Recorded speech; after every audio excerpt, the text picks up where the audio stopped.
Okay, I get it. The last thing that we need on YouTube right now is another Osmo Action video, let alone another Osmo Action ND filter video. Well, hopefully this one is a little bit different. What I'm going to do is I'm going to compare two of the most popular brands of ND filters. The PolarPro, I have the Shutter edition here from PolarPro for the Osmo Action, and then I have the Freewell Gear Pack, the 8-pack all day version from Freewell. And so what I want to do with this video is I want to compare the two and show you the similarities between them and the differences, and hopefully help you come to an informed decision when you're trying to decide which one of these two sets of ND filters to get for your brand new Osmo Action. So let's get to it.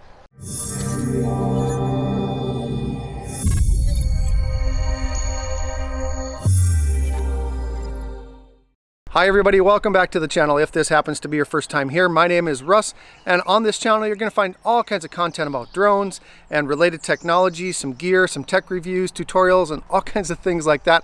So if any of that sounds interesting to you or you get anything of value today, click on that subscribe button and the notification bell. So like I said, there's about 10 million videos on the Osmo Action, maybe not that many, but there's also getting to be quite a few videos on ND filters. And there's two what I would consider to be the standards when it comes to ND filters for drones and action cameras and things like that. And it's PolarPro and it's Freewell Gear. I mean, they pretty much own the market. And so I have an opportunity today to compare these and show you the differences and the similarities between them. So first of all, I'd like to say a big thank you to PolarPro as well as Freewell Gear for sending me these, allowing me to use them, review them, and share my opinions about them to all of you. When you're shopping for ND filters, basically what you want to look for is longevity, something that's going to last a long time. You want something that can handle the elements, and you want something that's going to give you the best quality image, something that's not going to mess with the actual image that you're trying to get. So there's a lot of cheap brands out there, there's a lot of knockoffs and things like that. You want to try to stay away from those because more than likely they're not using the optimal components. So although they may be cheaper up front, you're ultimately going to spend more in the long run. Okay, so just in case ND filters are a new thing to you, here's a real brief explanation of why they are important. So when you're trying to get the best looking video footage, the cinematic look on your video footage, you want to stick to the 180-degree shutter rule. And that's where your frame rate is twice your shutter speed. So if you're shooting at 24 frames per second, your shutter speed should be 1/50. If you're shooting at 30 frames per second, you want your shutter speed to be as close to 1/60 as possible. Now on the Osmo Action and many other cameras, your aperture is fixed to 2.8, so you can't restrict the light by using your aperture. If you don't have a way to restrict your light and you have your ISO set all the way down to 100, which is going to give you the best quality image, and you have your shutter speed set to 1/60 or 1/50, the image could be way overexposed and look like this. So in order to get the proper exposure, you have to put an ND filter on the front of your lens to restrict the light that gets into your sensor. And that's why ND filters are important. Because if your shutter speed is set too high to restrict the light that's coming in, what's gonna happen is your footage gets really jittery and it doesn't look great. So if you really wanna impress your friends and family with your cinematography skills, you need an ND filter. Okay, so I'm guessing most of you have heard that already, but I wanted to put that in there just in case you don't know what they're for. Okay, so first of all, both of these filters boast 16 layers of coated glass. That's 8 layers on each side. And basically what that does is it makes them anti-everything. Anti-scratch, anti-water, anti-oil, anti-reflective. It's nearly impossible to damage the glass on both of these filters. The other thing, they both have aircraft grade aluminum. So they're extremely lightweight and they're very durable. Now both of those features are really important, the coated glass and the aircraft grade aluminum, because these are going on an action camera. The Osmo Action more than likely is going to get thrown around a lot. It's going to be in extreme temperatures. It's going to be in moisture. And so you want to have a filter that is very durable. Both of these are very durable. Both companies have a lifetime warranty. So that tells you how confident they are in the build quality of these ND filters. If for any reason something goes wrong with your ND filters from Freewell or from PolarPro, you're just going to give them a call or email and they're going to take care of you right away. The customer service from both of these companies is exemplary. I can tell you from personal experience. I had an ND filter issue from PolarPro for one of my drones. They took care of that within 24 hours. And I had a landing pad issue from Freewell, and they went above and beyond when replacing it. So there's some similarities of the ND filters as well as the company. So next I'd like to tell you about the differences between these two sets of filters that I have. Oh, and I forgot to mention one more similarity between the two. Now when it comes to packaging, PolarPro has pretty much kicked Freewell's butt. It's very aesthetic, it's very functional, it just looks great. When you get a package from PolarPro, you know it's going to look amazing. They put a lot of time into it. And nothing has changed with the Osmo Action ND filters from PolarPro. The packaging is wonderful. I love it. The case is held together with these two little magnets, and it snaps together nicely, keeps everything nice and tight. Everything's going to stay nice and clean and safe inside there. Now, Freewell has definitely stepped up their packaging. They listen to their customers, and I like to think maybe to me a little bit, because I have complained about their packaging in the past, and it looks amazing. They have the same magnetic covers.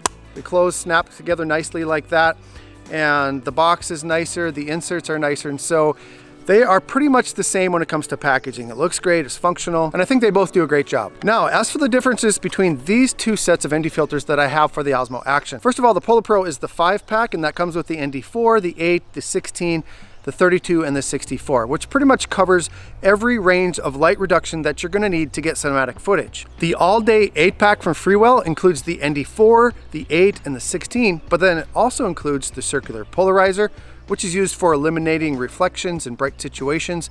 It also helps darken the blues in your skies and makes the greens more green on your leaves and the grass. And then it also includes the ND8, the 16, the 32, and the 64 with the polarizing effect on them. So for the same price as the straight up ND filters from PolarPro, the 5 set, you're getting 3 more filters, the circular polarizer, and then the polarizing effect on 4 of those filters. So for your dollar, you're ultimately getting more with the Freewell all-day 8-pack. Now, PolarPro does offer a 5-pack Vivid Edition, which does include the polarizing effect on the ND filters, but that's the same price, and it's only 5 of them. Now, both sets of filters are basically installed the same way. You just unscrew the factory lens cover for the Osmo Action, and then you screw on the ND filter of your choice. Now, the big difference, and this is really, really cool, it's revolutionary actually, is that PolarPro has this system called the Hot Swap Magnetic System. And what it is, you actually have a ring, a separate little ring that you screw onto your Osmo Action. Right there it is, and I'll put some B-roll up here as well, because this probably isn't going to focus. But you put this ring on your Osmo Action first, and then the filters are actually magnetic, and they have these little magnets on them, and they pop right on that ring. And that's really cool, because if you're trying to adjust your exposure, you're trying to adjust the amount of ND filter that you're using, you don't have to unscrew it each time like you do with the Freewell filters. You just simply pop it off because it's magnetic, and you pop on the one that you want to use. And so it's something that's never been done before, and I really like it. Now, one big difference, this is probably the biggest difference between the two, the most important one. And what it is when I was testing these out the other day, I just went out to the park and I put on the PolarPros and I dialed in my proper exposure and got everything set just right. And then what I did is I just used this same filter from Freewell. I kept all my camera settings the same, and I found something pretty interesting. You'll see right here, I'm going to put it up on the screen. If you look on the left-hand side of the screen, that's the PolarPro. And I have it set to 4K 30 frames per second. My shutter speed is 1/60. My ISO is at 100. And I have the ND16 on there. And you can see it's properly exposed. But if you look at the Freewell side, on the right-hand side, everything is the same on the camera. And I'm using the ND16.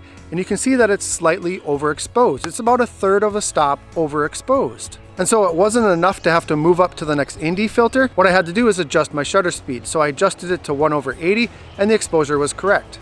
So then I thought maybe there was just something different about the ND16. So I tried it with the ND8 as well as the ND4, and it had the same result. Both of those were also overexposed by about 1/3 of a stop. Okay, I wanted to interrupt here really quick. This is actually the next day, and the conditions are a little bit different. It's a little less bright out today, and there's almost kind of a haze in the sky. And so I wanted to show you the comparison between these two filters now. And the reason I want to do that is because I kind of inferred maybe that the Freewell was wrong and the PolarPro was right. But that's not the case. It's actually that they're just off a little bit when you compare them side by side. And it really depends on the conditions. And so right now I have all the settings the same. I have 4K at 60 frames per second, 4K at 30 frames per second, excuse me, 1/60 shutter speed, ISO is at 100, and I have the Freewell ND16. So let's take a look at the exposure right now. And if you just look at the sky and the grass, and you look at this beautiful red splendor tree, which I love this time of year. It is so awesome. There's about 1 million bees there, but thankfully they're not worried about me. They're worried about the flowers. But just check out the exposure right there. And to me, it looks pretty good, right? To me, I think that is the proper exposure. So what I want to do right now is I'm going to put on the PolarPro ND16. I'm going to leave all the camera settings the same. I'm just going to go ahead and twist it off here. Sorry for the noise.